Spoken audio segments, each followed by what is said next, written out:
Joseph Citron. I am chairman of this meeting of the Livable Roadways Committee held on Wednesday, October 20th, 2021. Can we all please stand for the Pledge of Allegiance? Pledge allegiance to the flag of the United States of America, to the republic for which it stands, one nation, under God, indivisible, with liberty and justice for all. Thank you very much. Please be seated. We do not have a quorum as of yet. That is correct, Ms. Silva.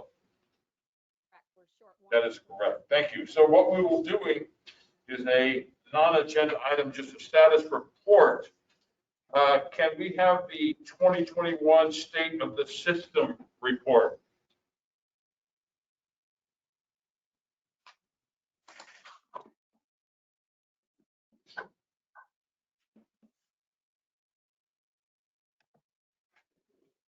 Lisa, you're muted. Good morning, committee Good members. morning. This is Vishaka Shivraman, and today I'm going to be presenting to you the State of the System report. It's a status update that we are presenting this time. So if you want, Lisa, do you want me to share the screen? I thought you were going to advance the slides. Hold on. Okay. I don't have it open. One second, I will just open the presentation for you. Hold on, I'm having audio problems. Can you hear me? Okay, no problem. Okay, you can hear me. Okay, great. All right, here we go. I can hear you, yes. All right, so now I got to make me the presenter. Sorry, I thought you were presenting, so hold on. I just closed it because it says you had open. My screen. All right, thank you so much. So like I said earlier, I'm going to be presenting the State of the System status update to you. We are in the process of updating this report this year. It's been 1 year since the MPO has started this process, and we have been collecting all the data. And this year, what's different from the State of the System report in the previous years is that we are trying to introduce this as a dashboard format to you all. So in that way, we will have a visual representation of the numbers, the charts, and the data. You will also be having the capability of updating and producing your own reports for your needs basis. Lisa, can we move on? Thank you. So just to give you a quick background on what is the State of the System report. This report is maintained by the Hillsborough TPO. It tracks the usage and the performance of the transportation system in the region. This data, like I said, this report, it reports data trends over the years, and thereby we will be able to evaluate the investment made by each program, by each jurisdiction, and that will help us to track the progress and make sure that we make a safer and efficient transportation system. Next slide, please.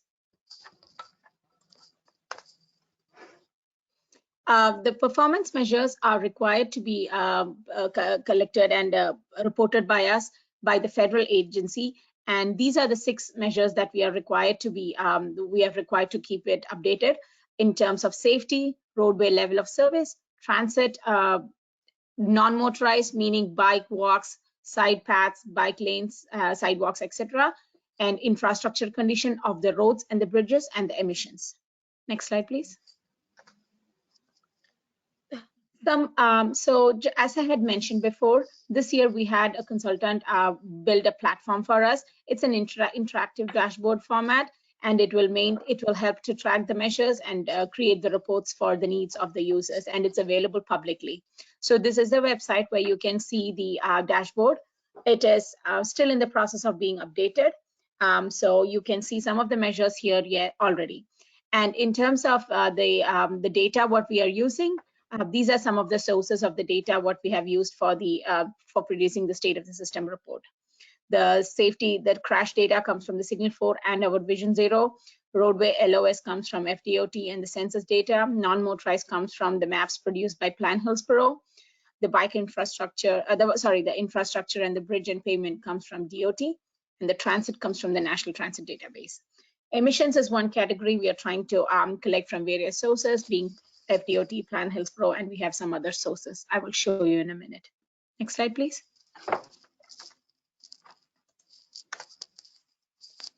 I'll go over each one in detail. So under the safety trends, we try to report the average annual fatalities, the rates per 100 million VMT.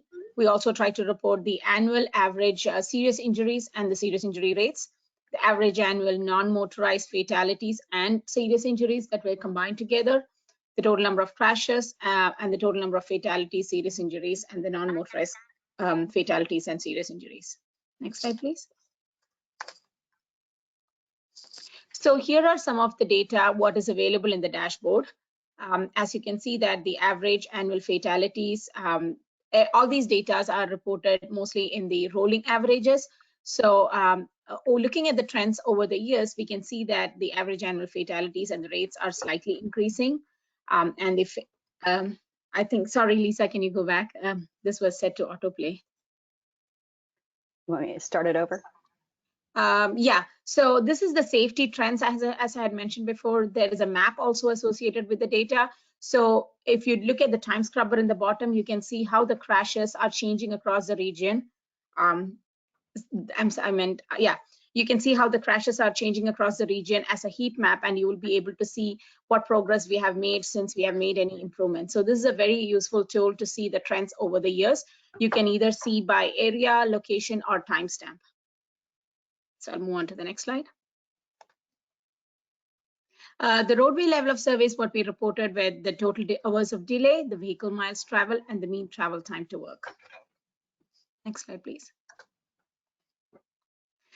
So the roadway level of service as reported in the map, we can see that the number is coming from the Fdot data, and it's for all the major arterials and the highways in the system. And the travel time to work was reported based on the ACS census map, based on peer reporting survey. And you can see that the average travel time over the years have only slightly increased, and it's been mostly consistent. It's slightly less than about 28 minutes. Next slide, please. For the transit performance, we looked at the transit ridership as passenger trips over rolling average trip length for 2020 reported from the NTD and the HART, passengers per revenue miles for the three systems here: bus, streetcar, and demand response. The same thing for the revenue passengers per revenue hour. We also reported the average fleet age in years for the three systems. The average fleet age in years gives us the condition of the HART system and also helps us to understand the transit asset quality. Next slide, please. These are some of the transit data available in the website as given in the charts here. As I had mentioned previously, it's passengers per revenue mile, per revenue hour, and the fleet age, each broken down by the three categories, what you see here. You can see that the passengers, it was self-explanatory. Yes. No, I just wanted to move on. Thank you. For the non-motorized travel, this is a very important chart. It's a very important chart, and I will explain to you what it means. We reported the total sidewalk miles by year from 2018 to 2020. This was the data that Plan Hillsborough had collected, and on top of that, we tried to overlay the location of schools, hospitals, grocery stores. So the schools, hospitals, and grocery stores helps us to understand the accessibility to these places of interest.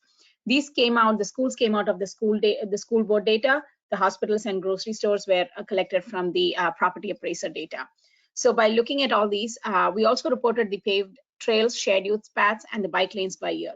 All these helps us to understand how people can get to these places and also the deficit in the system. Next slide, please. The next category, what we reported was the infrastructure conditions. As I had mentioned earlier, the infrastructure conditions that we are required to report are the pavement conditions and the bridge conditions. So looking at the data, we can see that most of the roads and the bridges in the system are under good or fair category. Only very few percentage are in the poor category. As you might see in the map here, the map shows the roadway conditions based by the PCI, the Pavement Condition Index, as reported by the agency, and they are categorized as good, fair, and poor in the map. So you have the capability of looking at the data in the map form and in the chart form.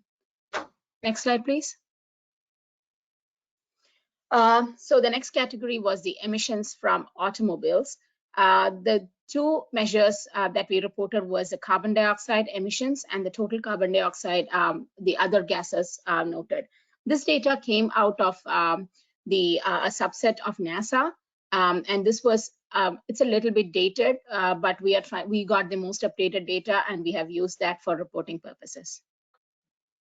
And with that, I think that we can move to the last slide. And I'm here to answer any questions or comments for you. Thank you for your time. Let's start. Thank you very much for this wonderful report. Let's start going with the left, Ms. Jensen. Ms. Cochran, present. Ms. David A. Ms. Hardy. Hendricks. I do. Very I have good. questions.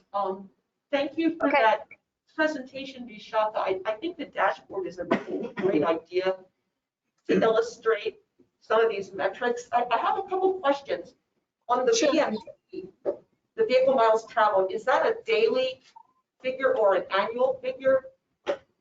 This is an annual figure for 2018 reported. Okay. So as like I had explained in one of the slides, this dashboard, what we are building, this is the first time we are building. It's a pilot project what we are doing.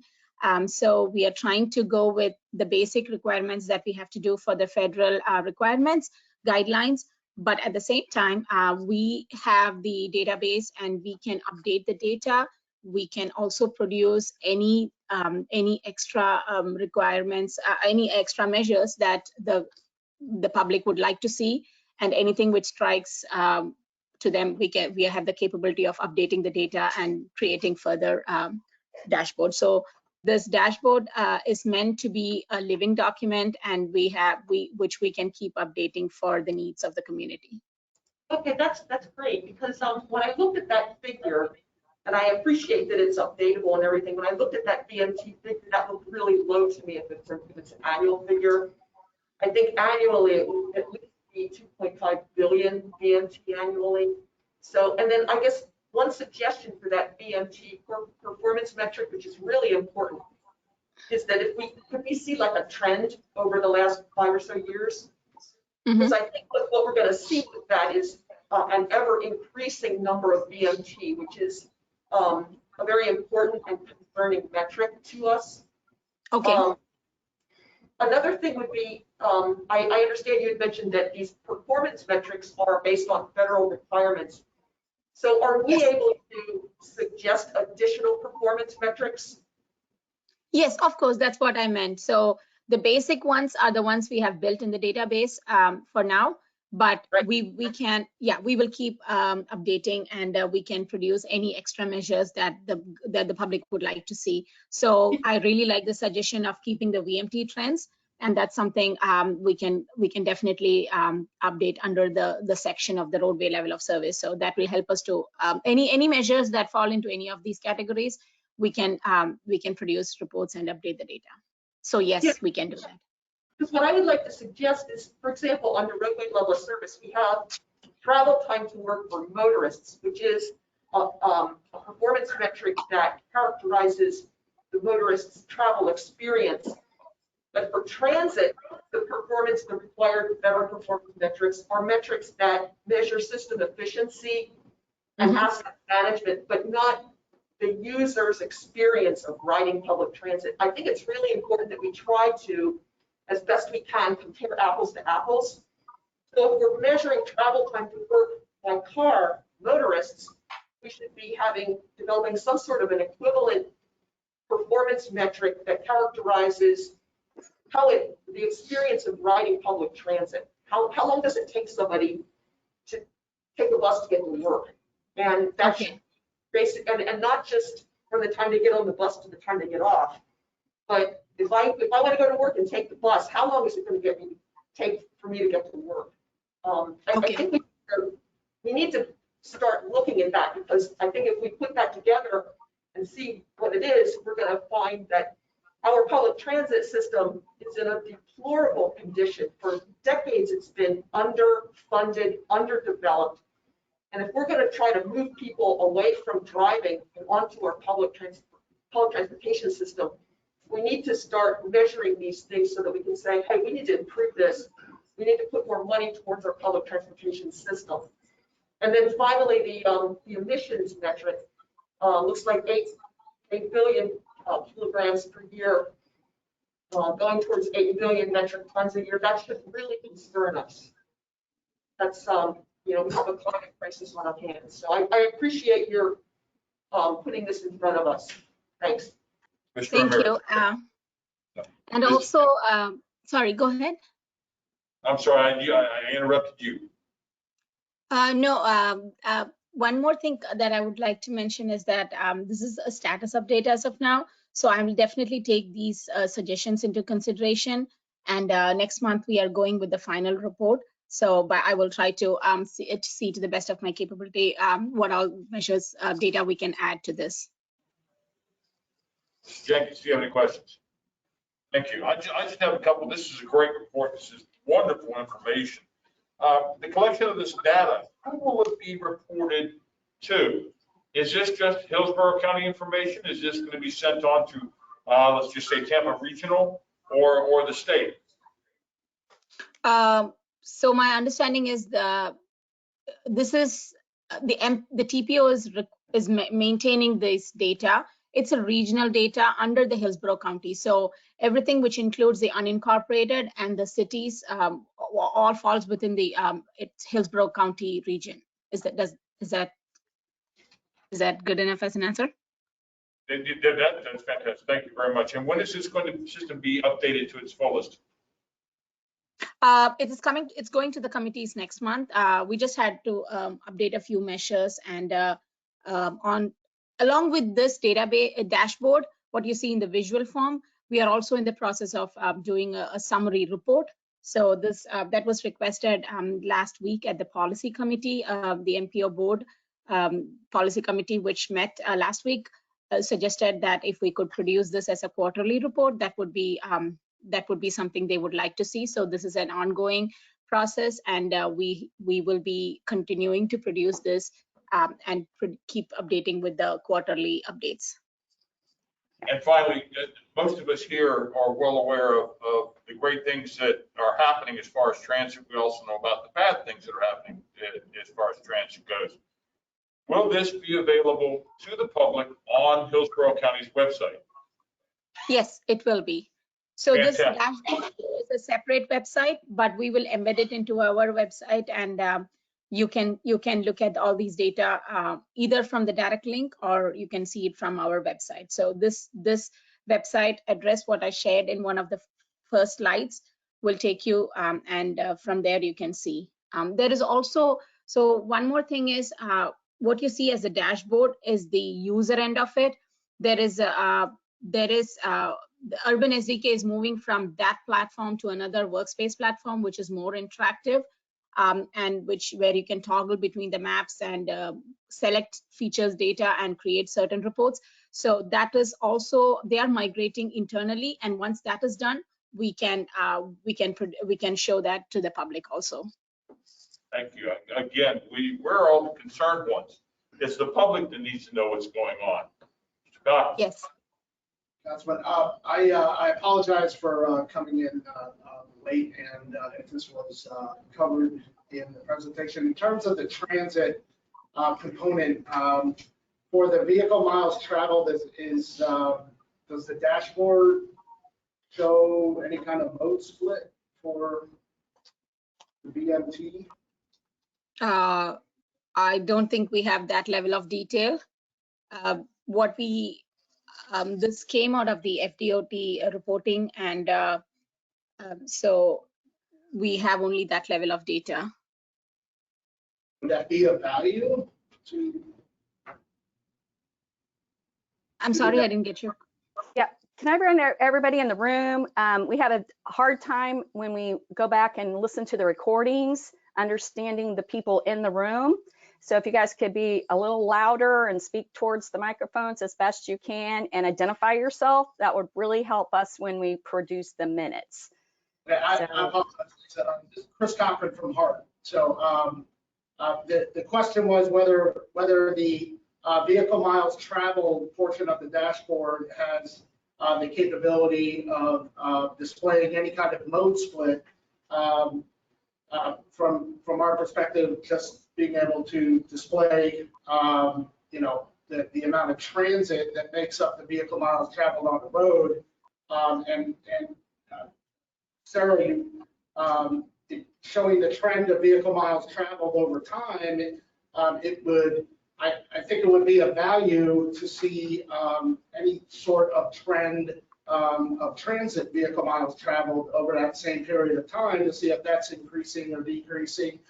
And to the same, and perhaps to the same point, as we get more CNGs and we have some electric buses that'll be coming online in the next, over the next year, you know, is there any place in the dashboard for carbon emissions from a transit standpoint to be shown in the dashboard? And it's just food for thought. So I thought I'd put that up. Yeah, that's great. This is the opportunity for that kind of feedback. So That's good to know, Chris. If the transit trends, I mean, if the carbon emissions trends will be affected based on the moving of HART from normal buses to CNG buses, that's something we can look in the future if how much that'll change the emissions. Arizona. Arizona.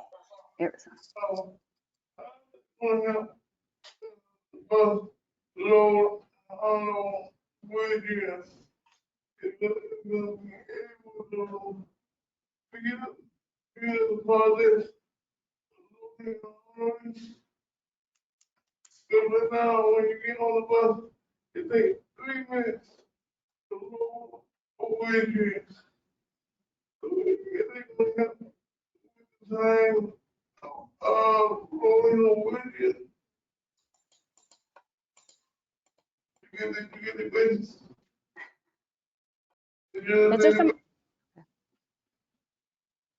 Is there someone in the room that could rephrase the Arizona's question? It's very hard for us to hear on the virtual portion. If the time unloading wages on the bus, if they're going to have a thing with the loading of the wages, because right now it takes 3 minutes to load a wage on the bus. So they will be able to help load a wage quickly. So Arizona, your question is the time consumption for people with disabilities to get on and off the bus? Are they going to be able to help in reducing that amount of time? Was that a question? I'm sorry. You said the time for people, the extra time it takes for the people with disabilities, how that affects their transit time? Yes, ma'am. I am sorry. I don't know if that kind of data is available to that level. So it would depend on a particular trip, and it would change based on the nature of people getting on the trip, right? So I really don't have an answer how it varies over the days or over the trips. Well, maybe I can add to that. So it's a state of the system. So data that tells. So I would think that would lead to Ms. Hendricks' question on the type of ride time and the ridership of Heartline to and from work, how that is also going to affect people with disabilities, how that is going to affect travel time throughout the whole city, not just for one person in particular. I hope, Ms. Hendricks, I didn't No, that's use your fine, name and in vain. I think that Arizona's point is really good. I'm looking for measures of the customer experience riding public transit, and that would certainly include Arizona's comment as well. I think what, these trends and this data can help us understand what do we need to change to make riding public transit more competitive so that we can move people out of cars and onto our public transportation system. Yeah, that's what I was going to say. This is a state of where we're at. So the data then can help inform all of our other studies and goals to do what Arizona just requested. So yeah, Johnson. and I wanted this item to come to Livable Roadways because there's several of our partners that are members, and I wanted them to know of this great resource to use for their projects to help inform getting them to their goals as well. Ms. Johnson, excuse me. I think what Sarah Hendricks is saying is really interesting with, the rider time and experience of motorists and transit. Now I'm wondering what it would be like for bike commuting with all our trail networks starting to be connected. How does that time correlate to a transit or motorist? Can we improve that? That might be something interesting to see over time. And we'll kind of measure the efficiency of our trail systems that are now being put in. So something to integrate inside that measure. You're welcome. All right, any last questions? Seeing none, thank you very much for this wonderful report. And hopefully we're going to be getting updates from you, maybe semi-annually. Quarterly or semi-annually at this time. That was what the policy committee requested, like I said. So we will be, at the guidance of my supervisors, we will start producing that series of reports. And we're still in the thought process. So I do not know how that will culminate, but which it will definitely be we'll definitely start working on these, and that might help us to. I think if we go quarterly, we can focus on certain trends for certain times of the year and report on those. So I think we can focus on specific measures for a month or something. So again, still in the thought process, we'll definitely get back to you with updates. Thank you for all your suggestions and comments. Thank you. I believe we have a quorum now. Can we have roll call, Ms. Silva? Yes. Gil, would you take it away? Chair Citro. Yes. Cal Hardy. Here. Una Johnson. Mark Hudson. Present. Michael Marino. Melissa Colazzo. Or Peter S. David Hay. Here. Emily Hinsdale. Whit Rimmer. Christian Leon. I saw Karen Cash and I was unable to move her to a panelist. Chris Thompson. I also saw him. Larry Josephson. Here. Karen Kress. Matthew Lewis.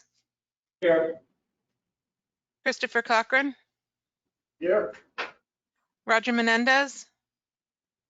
Casey Dagenhart. Jason Jackman. Here. Catherine Coyle. Here. Arizona Jenkins. Here.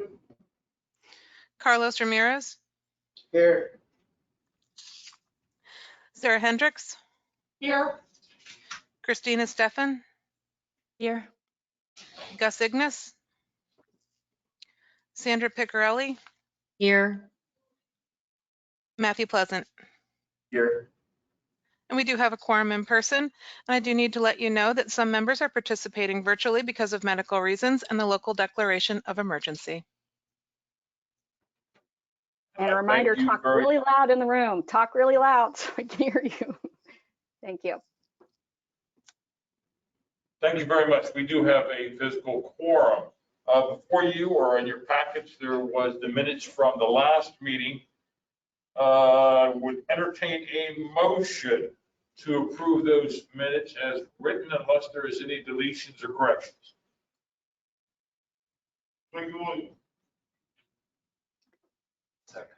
Thank you very much. Mr. Jenkins has moved for approval of the minutes, seconded by Mr. Pleasant. All in favor? Aye. Any opposed? Thank you very much. Let the record reflect that the motion passed unanimously by those that are present. Ms. Silva, do we have Ms. Torres with us? Yes, we do. And I have an image there that she'll speak to on the next item. Good Gina, we're not morning. hearing. Oh, there we go. Let me hear you now. Can you see me and hear me? I'm coming to you from down the hallway, so if you want to see me live, I can come in there, but if you can see me, that's fine, or hear me.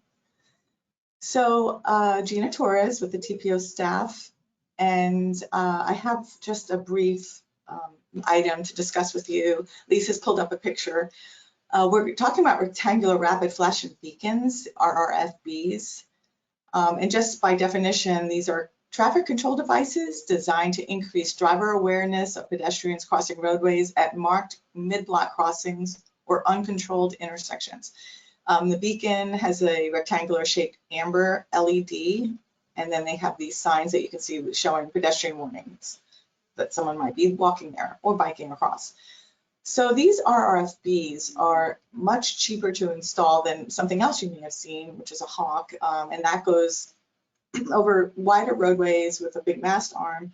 And actually on the scale, Rrfbs cost about $20,000 per installation, and a hawk is approximately $200,000 to $300,000 per installation. So in Hillsborough County, we have about 170 of these, and Pinellas has over 300. If you've ever gone to the beaches, you probably used one on Gulf Boulevard. They're very effective. The studies shown before and after that motorists will respond to a pedestrian in a crosswalk 88% of the time, up from 18% of the time when there isn't an Rrfb there. So it's got, you know, proven safety record showing fatalities reduced by 47%. And they're even a recommended practice of the Federal Highway. It's one of their spectacular 7 countermeasures on pedestrian safety. And locally, we have a great example on Fletcher Avenue. The complete street design had other things, but I mean, the rectangular red rapid flashing beacons were, you know, a big item on there, and the fatalities have decreased 60%. So we know that these work. And the reason that the legislature was bringing this up was that there was a fatality. It was absolutely heartbreaking, and the family's having a hard time, you know, dealing with it. So the legislature introduced a bill to restrict the Rrfbs. They're designing by legislature, I guess you could say, engineering. They request that the Rrfbs be coordinated with the intersection traffic lights, that the yellow light be changed to a red light. And then if not, there's a mandate that the local agencies and the state would have to remove them within like a year or two. So the problem is that the changes that they're suggesting are not going to be accepted and worked into the manual on uniform traffic control devices. It's just not the way that those things function, and not supported by the Federal Highway. And then leading to the removal, which will be really expensive and dangerous, because they have proven to be, we don't know how many lives were saved. We do know that someone did die at one, but we also don't know how many thousands of lives may have been saved by these. And it really has a greater impact on our communities of concern, like in East Hillsborough, for instance. There are several of these. So instead of you know, throwing the baby out with the bathwater, let's try to find some ways to make them better. Maybe we can, you know, define the locations better where they're put and have engineering review. So there's regional support. I think the packet has a letter from the Suncoast Transportation Planning Alliance, formerly TBARTA. That has 5 MPOs, TPOs on it in several cities, and even the Institute of Transportation Engineers not supporting the bill. So I know this feels a little bit moot because our TPO met already and did decide and agreed to send a letter to the legislature. It'd still be nice to have on record that you all also support not changing those, making those requirements and having to take the Rrfbs out. And maybe even your individual agencies would also consider sending a letter. So that's my presentation, and I can answer any questions. The other way, Mr. Jenkins, do you have any comments or questions? No. Mr. Ramirez, do you have any comments or questions? I do. I had not heard of this bill. I know we talked about the MUTCD and all the changes that are happening with that. Can you hear me okay? I'll speak a little louder. Yeah, kind of. Regarding this one, I know the Fdot, the Florida Design Manual does include, and the Traffic Engineering Manual for Fdot does include Rrfbs and requirements and criteria when and where we can use them. I understand that if the county and the city want to use our RFPs, they do have to go through an additional process apart from just meeting the criteria. Can you go over again really briefly what the changes would be that this bill is requesting? So the three major things, I mean, there's other things, the bill isn't very long, I've read it, but the three major things were changing the light, the yellow light that's on there to red. It's just, I don't know if you've looked at the manual on uniform traffic control devices, it requires lots of studies before things like that can be changed. So that was one thing, the yellow light to red. The other was that they coordinate with the intersection lighting or intersection traffic signals. And those particular, the Hawks probably have the ability to do that, but these aren't set up that way where they would have, and that requires studies to make sure that traffic is flowing. I mean, there's a lot that goes into coordinating with the rest of the signals down the roadway.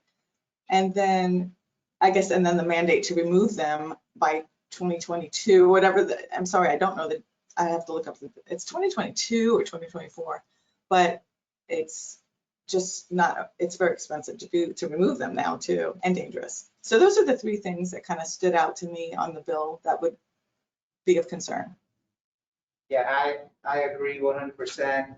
These are very easy to install out there. They are very efficient at doing what they're supposed to be doing, and changing these things is just going to create a lot of unsafe conditions and extra work that doesn't need to be. So I'm in agreement with sending a letter to legislature. Ms. Hedges, before we go to you, Mr. Joseph, are you on the line? Larry, are you able to unmute yourself and speak? This is your opportunity.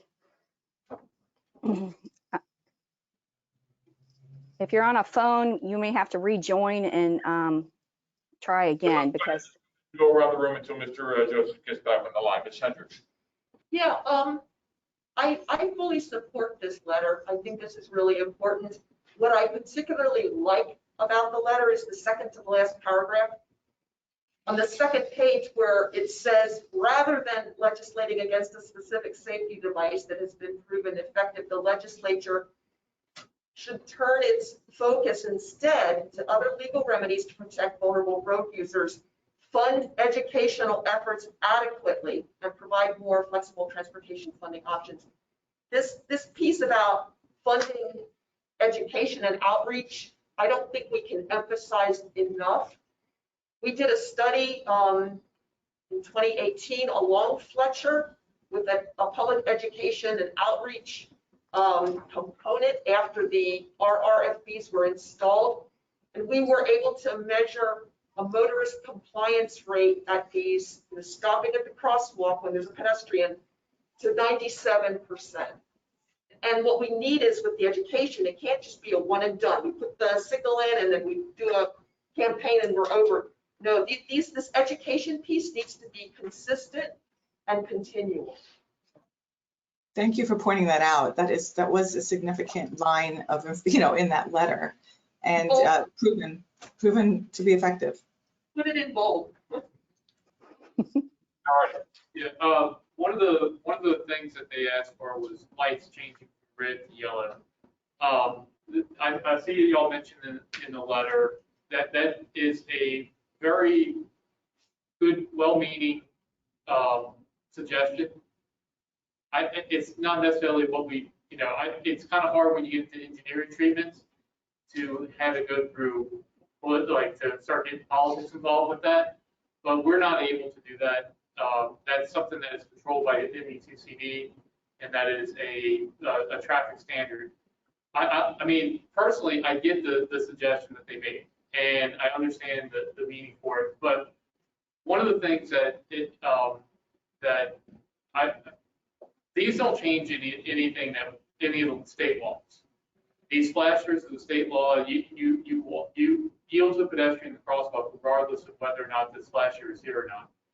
The flashers generally act as an enhanced conspicuity measure to where pedestrians are more visible in the crosswalk.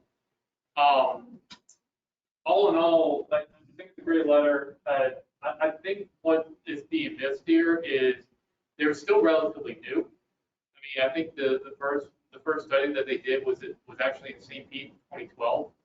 So from a national standard, they're still relatively new. However, in this area, they're pretty common now. And I think people now realize that what they're meant for. In fact, like with our complete street projects, we regularly put them in at regular intervals because we don't want people having to walk more than a quarter mile. You know, for a mid-block crossing. Coordinating them to signals doesn't really make any sense either, because basically, if we're gonna be fair to everybody, that's not great for vehicular traffic either. You're basically adding signals everywhere that you would put a crosswalk on. But anyway, I do support the letter wholeheartedly, and I do think that the reasons for this were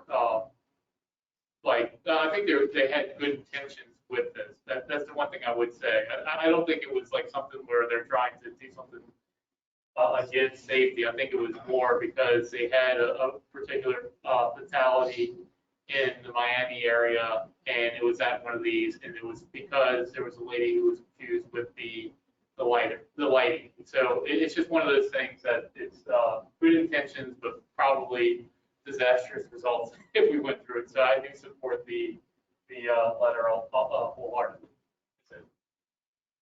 Mr. Hay. Fully support the letter. I think it's a good idea. Mr. Pleasant. The same, just full support for the Pacific letter. Mr. Cochran. Support. Arizona, you have a question? Now, when you get to the level, the lights more automatically, but you have to push the button for the light to go on.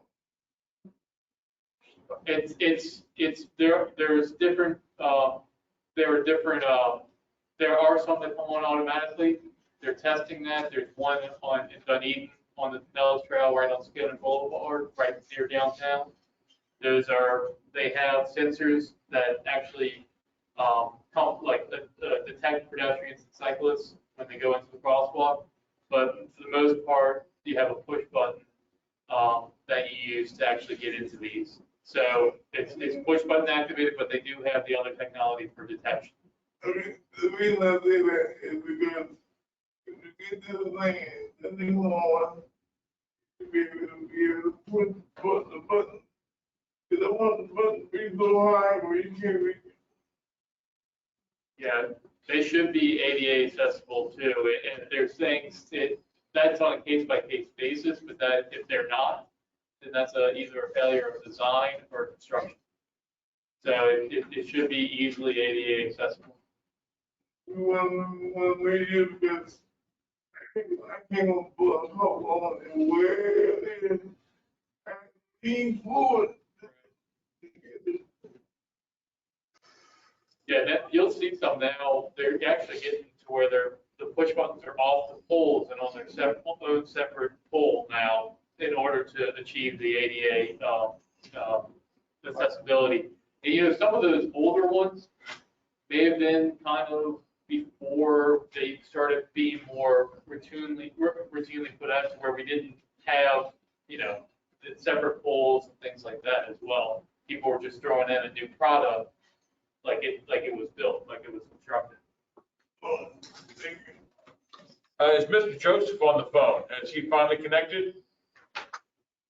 He's still not got audio, and we've texted and emailed him. So Can he just chat maybe, and I can get back to him if it's something I can answer? Correct. Fantastic. Thank you, Ms. Torres, for that. Mr. Ramirez, you had a motion you wanted to make. Yes, I move that we support this letter to legislature against those three measures for Rrfbs. Second. We have a motion made by Mr. Ramirez, seconded by Mr. Hardy. Ms. Silva, since we are now in with a quorum, do we need a roll call vote? I think we can just do yay and nay, and if there's some nays, then we could do the roll call. Okay. All in favor of supporting this motion, say aye. Aye. Is there any opposed? Motion passes unanimously by those that are present in the physical quorum. Ms. Torres, as always, thank you very, very much for this report. You're welcome.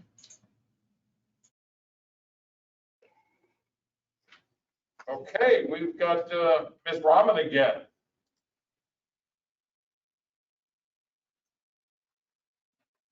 Vishaka, who am I making presenter?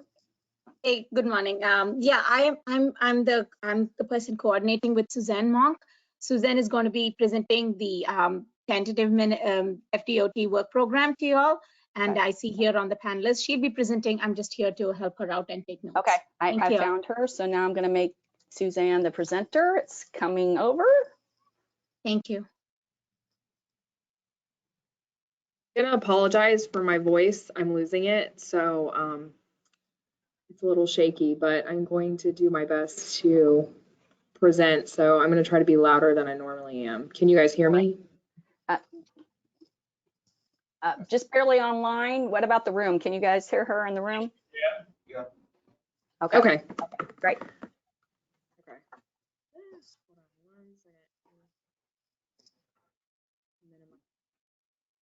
second. Okay. Thank you guys so much for letting me come and present the tentative work program for the next 5 years. My name is Suzanne Monk. I am the new government liaison for Hillsborough County. I'll be replacing Roger Roscoe. Roger's still going to be a government liaison. He's just taking on additional duties and will be focusing more on Hernando and Citrus. So for this presentation, the fiscal years are 2023 to 2027. And again, these are the projects that are going to be funded from July 1st of 2022 to June 30th of 2027. FDOT's work program is a 5-year program that lays out all of the different phases and projects. Basically, it's a financial plan for us that says what we're going to actually try to accomplish in those time periods. It could be anything from planning, ITS work, highway design, acquisition of right-of-way, or any kind of construction activities.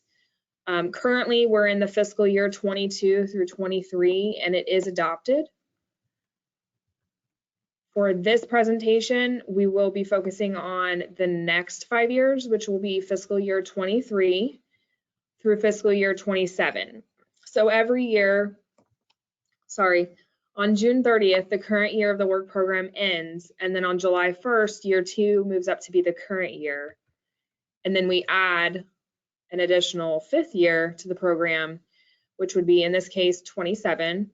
And in the 5th year, we're going to allocate, so all the projects that I'm going to talk about today are going to be allocated to the next phases of the projects that are programmed. And then we're also going to add new projects that are based on the Florida Transportation Plan goals, statewide programs, and then local priorities. So currently we're in the tentative work program, which just means that we're just going to outline changes of the first 5 years in the work program, and then any new projects in the 5th year. The proposed work program is going to be submitted to the legislator later this year for review, and then it will be passed on to the governor for review and signature. Once the governor signs the work program, it becomes adopted. And the first year is included, it will include the state budget, and the work program is considered it's all the way adopted. So until the next cycle. So it's something we do every year. When looking at what projects we're going to fund, we first will, we try to preserve our existing programs. So we are going to look at projects that, we might have the design funded already, but we need to get the construction funded, or the right-of-way, whatever's next. We need to get those unfunded phases programmed first. And then next we will look at the cost estimate update, which is our work program update cycle, where we look at any of the projects that we currently are working on. We go through, do a project estimate or cost estimate to see if funds need to be added. If they are, then that's the next step we would take. And then the last step is we would look at any new projects that need to be programmed into the work program, which would be anything from preserving the system, multimodal enhancements, operational improvements. And these are also all going to be based on the MPO priorities, regional priorities, then the CIS and FDOT priorities. So I just want to reiterate that the projects that we're going to talk about today are anything that's new in the 27. So anything that, you know, you might have discussed last year that I don't bring up is actually going to be, everything's the same, nothing's changing. We're just talking about all the new information, all the new projects that we've brought in for 27. So new phases of these new projects might be PD&E, design, right-of-way construction, design build, or capital grants. So the first project is the Mpo Transportation Planning. This is a Hillsborough County TPO priority. It's number 1. Basically, we add funding allocations every year into this project just for different planning funds. So they will be receiving that money in 27. Next is George Road from Dana Shores to Town and Country Greenway. This is an MPO priority as well. We did have the design funded for this in fiscal year 23. However, at the request of the TPO, we went ahead and swapped out the design funds for a corridor study just to get some more information before we move on to that design phase. The last project on the slide is Fowler Avenue from 56th Street to I-75. This is also a Hillsborough County TPO as we're working towards getting Fowler Avenue to be a complete street. We actually added a corridor study in fiscal year 23 thanks to the federal stimulus. This study is going to actually look at bicycle and pedestrian improvements from this section of the corridor. The next project is Bush Boulevard from North Don Mabry Highway to North Nebraska Avenue. We advanced right-of-way from fiscal year 25 to 23 and added construction in 27. TPO actually requested that the construction be all in 27, so we went ahead and made that happen for them. The next project is US 92 from west of McIntosh Road to east of McIntosh Road. We were able to add design in fiscal year 23. Next up is Adamo Drive at 26th Street. We were able to add some right-of-way funding in fiscal year 24 and construction in 26. And then another Hillsborough County TPO was Rio Street from Gray Street to Cypress Street. Thanks to the federal stimulus, we were actually able to move this project and add it to fiscal year 23. Next up is we have resurfacing projects. All of the projects on this slide are actually going to be, the design is going to be in fiscal year 23 and the construction is going to be in 25. We actually program all of our resurfacing projects in the 3rd year of the tentative work program. So first up is MLK from Wheeler Court to Forbes Road. Next is 301 from Manatee County Line to Sun City Center. And last on the slide is US 301 from Balm Road to Witt Road. The first 3 on this resurfacing projects slide is going to be, they're again funded in fiscal year 23 and for design, and construction will be in 25, which is Fowler Avenue from Bruceby Downs to River Hills Drive. Causeway Boulevard from US 301 to 50th Street. Kennedy Boulevard from west of South Hoover to Church Avenue. And then the last project on the slide is actually going to be, we were able to put the design in fiscal year 25 and the construction in 27, and that's Adamo Drive from west of North 34th Street to east of North 34th Street. And then the next slide is going to be resurfacing projects, but I want to just clue you guys into that there will be intersection improvements with these 3 projects. So the resurfacing will be happening with the intersection improvements. Looks like the design will be in fiscal year 23, and again, the construction in 25. And the projects are State Road 60 from Buckingham Place to Lithia Pinecrest Road.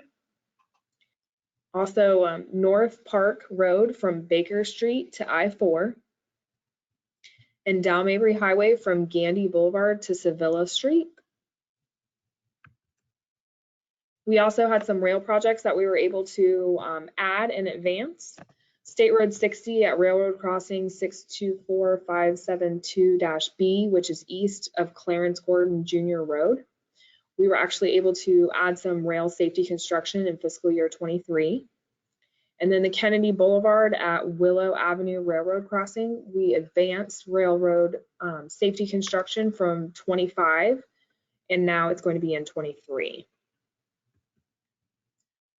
As far as multimodal projects, TIA we were able to add some construction in fiscal year 23 to replace their airside shuttle cars and system, which will be electric. I was asked that at the last meeting, so I wanted to point out that will be electric. And then another TPO priority, I believe it's number 3, Rrfbs replacements. They will be receiving their annual allocation in CAP grants for their bus replacements in fiscal year 27. So total funding over 5 years for fiscal year 23 to 27 is going to be 1.1 billion. I'm not going to go through the specific basics. I do want to point out though that like bike ped, it says 13 million. However, please understand that our system it's only reading specific bike ped projects for that. So we are spending more on that, and we are spending more in different areas like ITS. The work is categorized by whatever the majority of the work is. So like the resurfacing projects that are shown here, that's also going to include some of those intersection improvements that are listed on the slide. So we don't have a way to really break down and say this is how much we're spending for each individual one. It's really captured by the majority of the work mix. So I'm happy to answer any questions on that if you guys have any. Just want to draw to your attention, October 25th through the 29th is the online public hearing at the website listed on the screen. October 28th is our District 7's work program open house from 9 a.m. to 6 p.m. And we are accepting public comments until November 12th online. Again, you can use the website to submit any public comments that you have. November 22nd, the MPO objections are due. And then later on in the cycle, winter, springtime of 2022, we will send this to the legislator and FTC, and they will review it and then pass it on to the governor, at which time, after he reviews and signs it, it will be adopted as of July 1st of 2022. I want to thank you guys for your time. And again, this is our work program website. If you guys want to submit any comments, again, they're due on the 12th. And at this time, if you guys have any questions, I'm happy to answer what I can. Let's go around robin again. Ms. Johnson, do you have any questions? Mr. Lewis? No. Ms. Cochran? No, sir. Mr. Pleasant? Mr. Hay? No. Mr. Hardy? No, I do want to commend DOT for working with the city and doing a lot with the safety on those projects, especially Dale Mabry Highway. So they are interested in increasing safety. I just want to let everybody know that process has started, and DOT has been doing a great job at that. That's it. Ms. Hendricks? Mr. Ramirez? No question. Mr. Jenkins? I've got a couple questions, and please don't dislike me for some comments I might make. Again, there are several sections within the city, the Kennedy Boulevard from Church to Hoover. Thank you very much for that. Dale maybe from what was it, Gandy to Sevilla. Thank you for that. Is there any way FDOT can help us out on some funding for some things that are desperately needed, i.e. the extension of the streetcar? Hillsborough County was hoping for the Office of Transportation tax to go pass to help fund some of these things. Because we all know that when it comes to transportation such as rail, it's 50% feds, 25% state, 25% local. Local means Hillsborough County and Hart. Hillsborough County and Hart doesn't have that money. Is there any way that the FDOT can help us in accomplishing that if for some reason the next off transportation tax doesn't go through? I believe Ming Gao and Chris Leffert are working on that. I've been in some meetings with them, and they've been, actively working with the mayor to identify what needs to happen and what the next steps are. Again, I can check with them. I'm happy to check with them. But I know that they're actively working on that because that is on our radar. Excellent. One last thing from me. In your comments, you said asking for something new. Is that new to us or something that's been going up and down the priority list for the last 35 years and maybe newer this time around?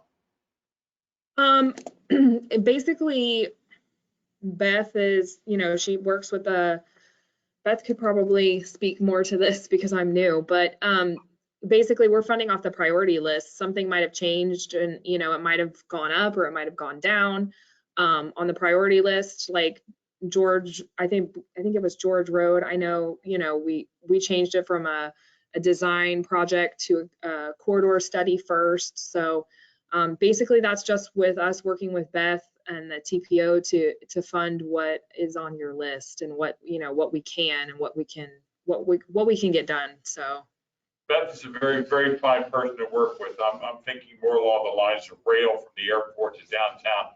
That has gone up and down on the priority list for so long.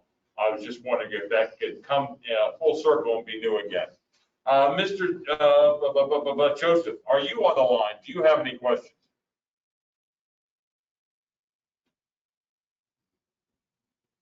Ms. Silva, you said he had connected? Yes, he's self-muted. So, but he's it indicates that he has audio ability now. Oh, he unmuted himself. Let's see if we can hear him. No, I don't have any questions at this time. Thank you. All right, let's finish out with this, and then I know you had some questions prior. I don't know if they could be answered or not. Ma'am, thank you very much for your report. You are the messenger, and you sent us a very good message, and I'm hoping that this work can be done and completed since it is funded. Thank you very much. Thank you. Mr. Joseph, you had some questions for the prior speaker. Do you just want to make comments now, or?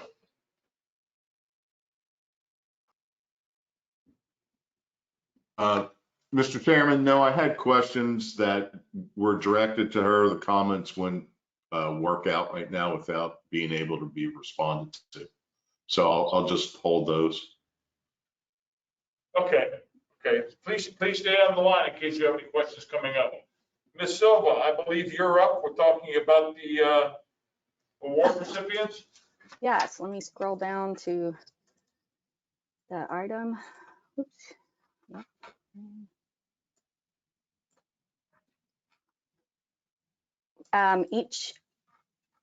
Each year now we've had the Gulf Coast Safe Streets Summit, which you've heard me announce and probably seen on social media. This year it's being hosted by Forward Pinellas. Hillsborough TPO has hosted it twice in the past, and we were the originators of the first Gulf Coast Safe Streets Summit when we kicked off Vision Zero. So each TPO that's a member of the Suncoast TPA, the Transportation Planning Alliance, gets to select a Vision Zero hero or a Bob the Builder. So the Vision Zero hero is someone that's advocating for safety and Vision Zero principles. Bob the Builder is someone that's worked hard to implement Vision Zero projects. I had asked you guys in the past to nominate individuals. We received 4 nominations. I'll highlight those now and then ask that you guys indicate who you would like to be the recipient of the award this year. So in a Vision Zero hero category, we have Rob Zimprich. He's a board member of Walk Bike Tampa, or he's the vice chair of Bike Walk Tampa Bay. He's on their advisory board and been involved in efforts like the I Can Bike. he recruits volunteers and provides refreshments, etc. So that's in your packet. I can go into more detail if we need to, but I don't want to if we don't. Joshua Frank was nominated. He's a project director and urban designer at a firm in the Tampa Bay area. He was nominated in the Vision Zero Hero Award category. He's advocated for good design and had, when he was a USF student, he did the boulevard design for I-275. So you can see a list of the many projects he's worked on, including pedestrian crossings in the city of Tampa. And he serves on some of our committees and other partners committees as a citizen advisory member. And then then Lena Young Green, who's the founder and board chair of the Tampa Heights Junior Civic Association. She's been very involved in the garden steps and helping the TPO receive a grant for getting whole foods to the community. This summer, she was instrumental in getting the TPO to participate in a Future Leaders in Planning summer camp that we will go out and teach safety messages and Vision Zero concepts to them. She's been a stakeholder in many of our studies over the years. She's been instrumental in the efforts and success of the Green Artery. She was nominated for Vision Zero Hero. And then one of our Livable Roadways members, Bob Fry, he works with it. He's the representative and works at the Tampa Hillsborough Expressway Authority. And he was nominated in the Bob the Builder category. And for his many projects and safety efforts in the Solomon Greenway and the pocket parks along the Greenway, Channel Side, Meridian Drive, and the Gandy Boulevard, and there's many, many projects listed here, but again, this has been in your packet. So those are our 4 candidates. So Chair Citro, maybe you can help identify if there's anyone in the room that's got a nomination recommendation. I will watch the chat online for feedback. So just to clarify, there is one award going out, and that is either Vision Zero or Bob the Builder. Just correct. Going out. Just we're to sponsoring one. Everyone aware of that. With the people online and the quorum we have, voting is going to be semi-difficult, and all these people that have been nominated are well worth this award. Here's my suggestion. Does this have to be done today? I would like it to be done today. I'm just trying to find out a simpler way of voting than going through maybe 10 different votes. So what I would suggest is let's go ahead and take consensus of the board members, committee members that are here now, and then if other people that are online want to raise their hands and make nominations, we can do it that way. Does that sound reasonable to everyone? Yes. Mr. Hardy. Did we only get one nomination for Bob the Builder? I was looking through the packet, that's all I saw. Yes, there was one Bob the Builder. The rest were Vision Zero Hero, but you know, it's just a label. You can call your hero, you know, we could take our Bob the Builder and call him a Vision Zero Hero, but that's how the nominee identified them. That's why I wanted to make it sure. Ms. Scott. For the people here, what was 10 the threshold for the quorum? 9 is the threshold. I being that I was covering for Justin Willits, who I know is probably reviewed this a lot more. I'm very familiar with the other action items that were taken.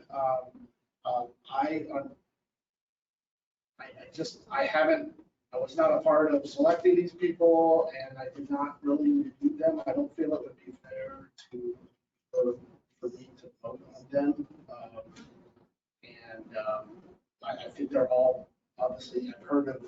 with them, and I know they all do wonderful things. It'd be inappropriate to not vote. To recuse yourself? Again, committee members, this is going to be difficult, the voting. Again, these are all deserving people of this award, but I just see that there's going to be problems in voting, not only here, but online. And I wish there was some other way we could do this. So what I would say is, does somebody want to nominate someone now? And let's see how we get this on the road. So I looked at the applications, and the one that really stood out to me was Lena Young Green, because of her many, many years track record. And I think, I'm not sure if I'm correct on this, but I mean, she's been a citizen leader. She's, a civic leader, whereas these other applicants that are all very deserving, if I'm not looking at this incorrectly, are, a lot of the work that they're doing, it's part of their professional lives, professional responsibilities. Whereas Lena Young Green, she's doing this to volunteer. She's a civic champion. So to me, that's what's jumped out at me. So that would be my vote. That is your nomination? Any other nominations from the members that are present? Ms. Silva, is there anyone online that has their hands raised? We have someone in the chat that has nominated Rrfbs, and Sandra Piccarelli says, I agree, but I'm not clear if she's agreeing with Sarah Hendricks or with the Catherine Coyle in the chat. So she's voting green, Lena Young Green. So we have Sarah Hendricks and Sandra have both supported that, and one suggestion for Rrfbs. All right, if I hear from no one else in this room, no other nominations. Ms. Silva, one more time. Is there any nominations from anyone online?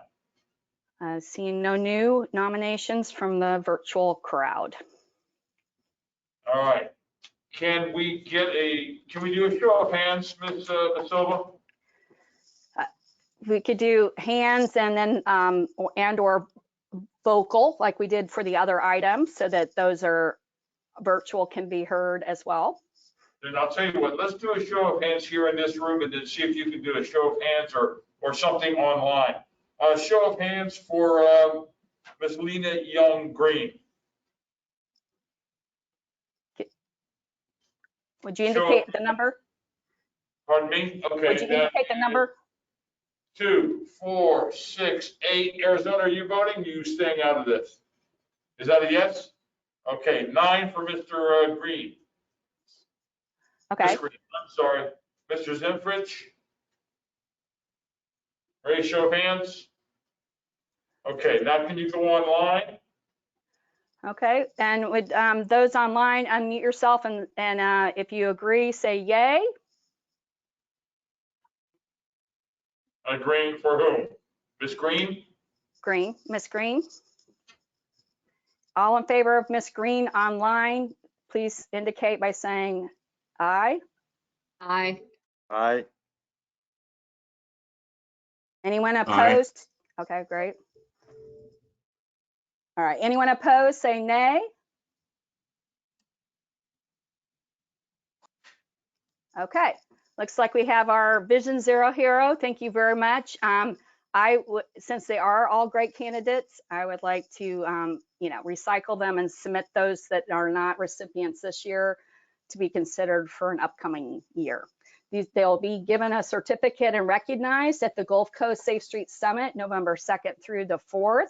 And then we have had a generous donation and procured a gift card from City Bike. So thank them very much. So the recipient will be receiving that as well. So thank you very much. Excellent. That wasn't as hard and difficult as I thought it was going to be. It went rather smoothly. Thank you, committee members. All right, we are now down to new old business. Correct. So those that are physically in the room, you have a flyer for the Park Studies Phase 2. We've developed all the public feedback that we've received thus far and our stakeholder feedback, and developed 6 ideas for the 3 pilot parks. And we're going out on October 29th physically to the 3 parks to solicit feedback on those. So if you can help us distribute that or attend yourself and help us get that very meaningful public input, we would greatly appreciate that. So again, we're going to Upper Tampa Bay Trail in the morning, 9 to 11, and then we're going to split it for the aftercare and different activities that are at Sulphur Springs Park and Copeland Park from 3 to 5. So we'll split up and go solicit feedback on that day.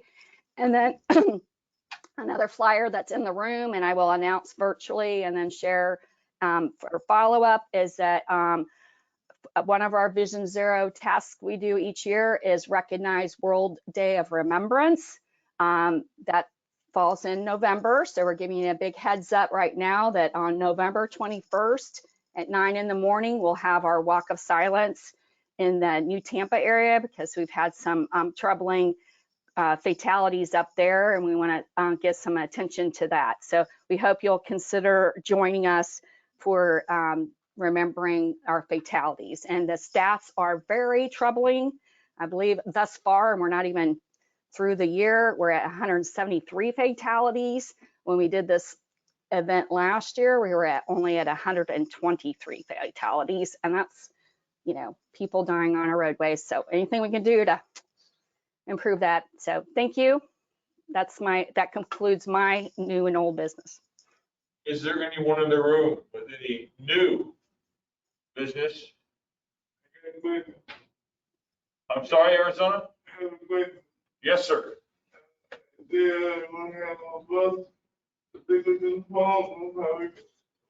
How we getting there? Will there be a bus taking to the park? Oh, will there be a bus going to the parks? Ms. Silva? The regular HART schedule, I'm not familiar with, but we can include that in the details that we have on the Facebook page.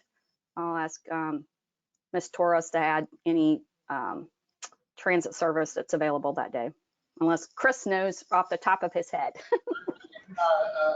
Arizona, I can talk with you afterwards. Okay. We're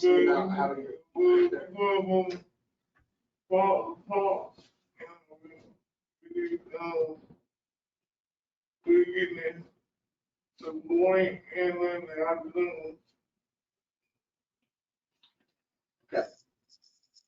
Okay, no other old or new business. Any comments, any questions, any statements? Mr. Chair, Mr. Ramirez? just wanted to kind of check back, and I don't know, maybe if I missed it or what, did we do public comment? Public comment, Ms. Silva, at the time, we didn't have any public comments, so I didn't bring it up. There was nobody online or nobody here. Just want to make sure we're doing it. All right, I'll call it. Any public comment? Ms. Silva, there was none registered for public comment online. That is correct. And yeah, we were waiting for quorums. We did not go back and revisit that, but there was none submitted prior to the meeting. And no one indicated online that they wanted to speak. Okay, without objection, we are adjourned. Thank you, Ms. Silva.